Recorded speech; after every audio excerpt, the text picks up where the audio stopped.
Good evening, my name's Neil Harvey and you're watching RT International. Thanks for joining us for our special coverage of the 2016 Russian parliamentary elections, where I can tell you that the polls have now closed and the vote counting is underway. We'll bring you the first official results as soon as we get them. The election now has given the media plenty of fodder thanks to its fair share of ridiculous, absurd and plain weird moments, especially when the politicians tried to appeal to the general voter.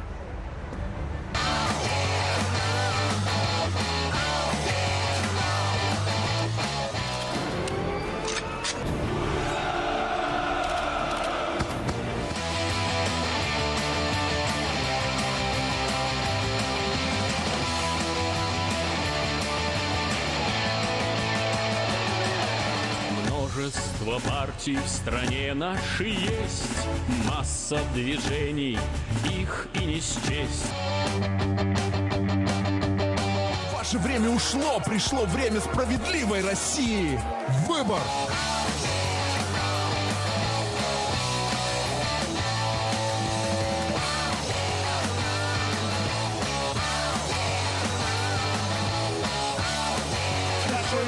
Не ори мне в ухо! Для новых взрывов в Москве. Поэтому еще раз говорю, вы с вашим Парнасом — это политические лузеры. Господа, идет время Парнаса.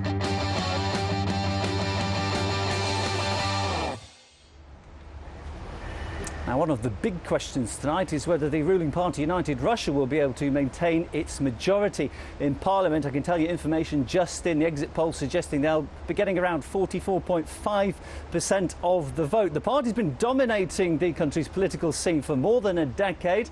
Centrist and conservative, it attracts voters with a promise of stability and the resurgence of Russia as a global power player. But United Russia's sky-high ratings have recently taken a bit of a tumble due to an economy that's been in the doldrums. RT correspondents are at various electoral HQs across Moscow. They've been keeping an eye on the vote count for us. Well, let's cross first out of these guys to Yegor Piskunov, and he is in the United Russia headquarters. So, Yegor, sounds like a fairly solid performance from United Russia once again. What's the mood like there? Well, we'll have to see how the results are going to turn out, but we are in the headquarters of United Russia. It is, as you've just said, the biggest political party in the current State Duma. Frankly, here in the headquarters, there's little doubt that they'll make it to the next one, but the question is also, as you've said, will they be able to hold the majority of seats in the next parliament due to some increased criticism of the party lately? But I guess we'll all find out really soon. OK, many thanks to Yegor Piskunov there. Let's cross now to Murad Gazdiev. He's at the Communist Party headquarters. The left's been rising in elections across the world. Are there high hopes then for big gains there? That's right. This is the Communist Party of the Russian Federation headquarters. If the Lenin bust behind me doesn't give it away, the Communist Party is the second largest in Russia in the current Duma, and here they're apprehensive. They want to see whether they'll improve or whether their standing in the parliament will drop. We'll find out imminently. We're also awaiting Gennady Zyuganov, the leader of the party. Many thanks, Brad. And I can bring you exit polls for the Communists. 17% roughly is what they're anticipated to be getting, so we'll get more reflection on that a little later. Let's go down to Ilya Petrenko, another of our correspondents. He's at the electoral headquarters of another opposition party, Yabloko.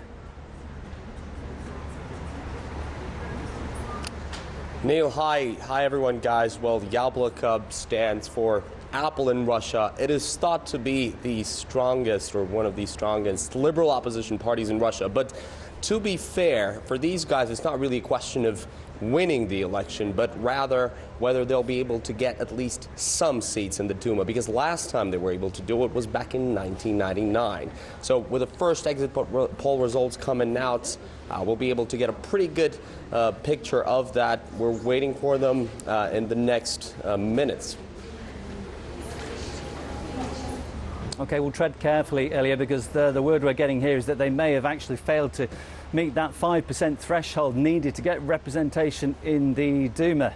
Many thanks there to Ilya Petrenko. Now, according to the exit polls, it is United Russia who are in the lead with an estimated 44%. They're followed by the Communists and the Liberal Democrats, who are fighting for second place. Even though only a fourth of Russians made it to the ballot box, it's not been the greatest turnout of all time. Those that did get there seem to have a fairly memorable experience.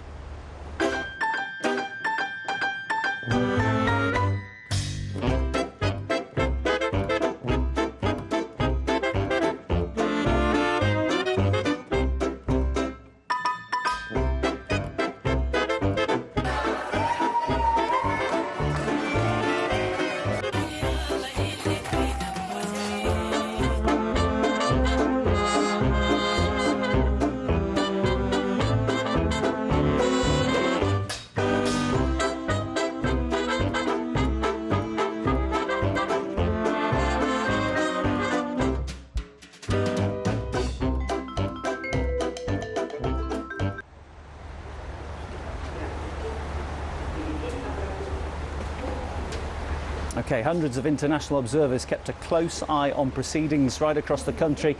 They say that so far they haven't found any major violations. But what do you do if the elections find you in zero gravity? Well, the Russian cosmonaut currently floating in the ISS transmitted his choice to a nominated person via a closed communications link. His vote was then dropped into the ballot box. But the voting didn't go without a hitch everywhere. We can show you a video in a moment that's making the rounds online. It apparently shows a woman there marked clearly at one polling station. That's in the southern Russian city of Rostov-on-Don, and she seems to be stuffing piles of votes into the ballot box. Obviously not allowed. The incident's already been reported to the Central Election Committee. They've promised a tough response if the misconduct is as it seems. The Communists make up the second biggest political power in the Russian parliament right now. They're attracting older voters with a nostalgia for the Soviet past. Artis Margazdiev is at the party's headquarters. We can speak to him once again. And Murad, with the exit polls as we have it, suggesting that they may just be edging second place so far. How's it looking? Well, it isn't surprising, though. I must say we're not quite there in terms of celebrations yet. There's been a small press conference, and well, the communists are saying that there's been a lot of fraud, that they've filed at least 1,000 complaints.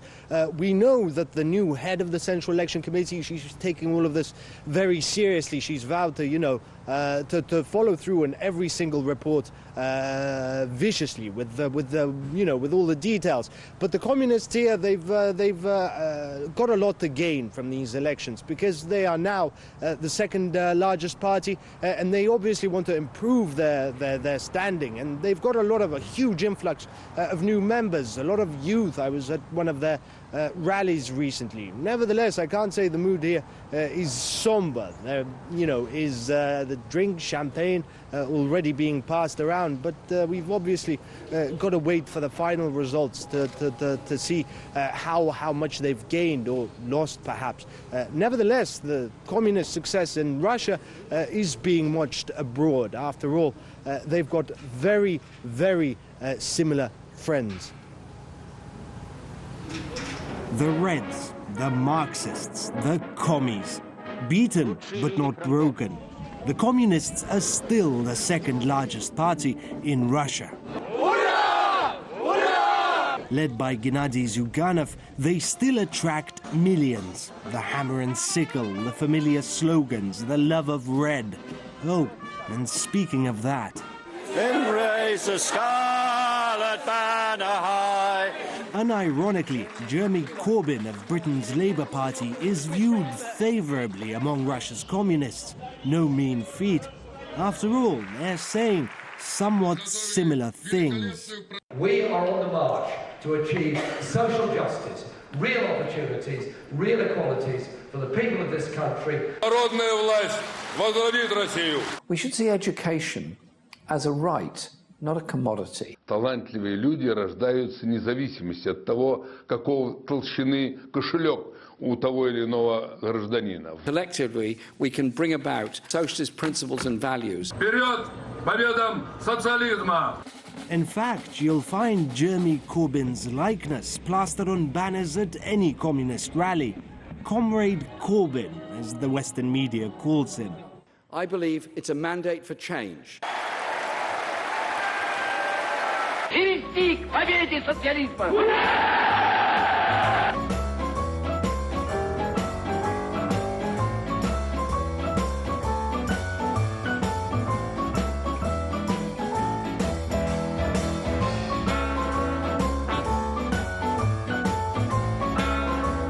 Then there's Bolshevik Bernie, with his cult-like following in the States, with all the markings of a Communist Party leader. We have a political system and an economy which is controlled by a handful of billionaires.